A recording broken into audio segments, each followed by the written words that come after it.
नमस्कार दर्शक बंधु, चलतु आज सुना मूल्य पर नजर पकाइबा। मुद्रास्फीति समस्तों पई जीवन कष्टकर कर समय जो मानकर विवाह अच्छी से माने आहुरी चिंतित। सुना एवं रूपार मूल्य आकाश छुआ होईछि, जहा किनिबा पई भारी कष्टकर होई पड़िछि। तेणु प्रथमे सुना और रूपार सर्वशेष मूल्य जानि नेहंतु, अत्यंत गुरुत्वपूर्ण। आपनकु जानिबा उचित जे सुना एवं रूपार मूल्य केते परिवर्तन होईछि एवं नूतन मूल्य कौन। आज सुना मूल्य रे 0.86% सामान्य ह्रास घटी।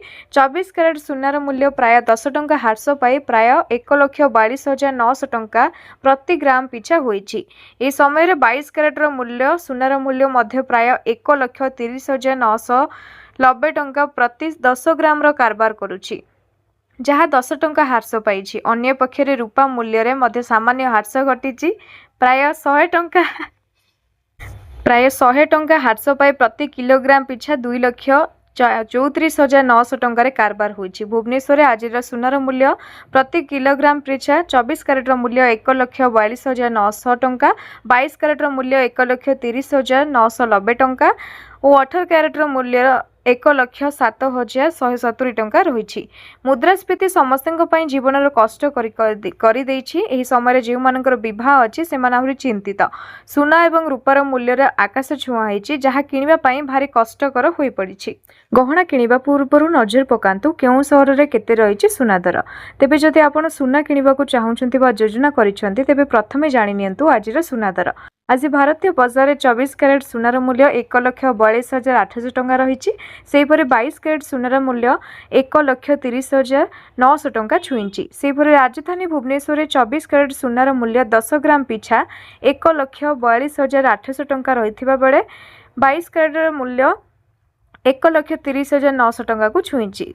मुंबई में 24 कैरेटर मूल्य 1,42,800 टंका और 22 कैरेटर मूल्य 1,30,900 टंका रही। नुआ दिल्ली में 24 कैरेटर मूल्य 1,42,950 टंका रही। 22 कैरेटर मूल्य 1,31,050 टंका रही। दक्षिण भारतर प्रमुख सहर चेन्नई में 24 कैरेटर सुनार मूल्य 1,43,460 टंका थिबा बेले 22 कैरेटर मूल्य 1,32,500 टंका रही। पूर्व भारतर प्रमुख सहर कोलकाता रे यथाक्रमे 1,42,800 और 22 कैरेटर मूल्य 1,30,900 टंका रही। अन्यपटे रूपा किलोग्राम पिछा 2,35,000 टंका रही।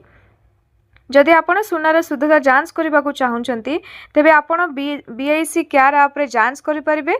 सुनार लाइसेंस नंबर, हॉलमार्क किंबा पंजीकरण संख्या भूल थिले आपण सीधा सड़क सरकार निकट रे अभियोग करि परिबे। अभियोग करिबा परे एही प्रसंग रे कोन पदक्षेप निया जाइछि से संबंध रे सूचना पाई परिबे।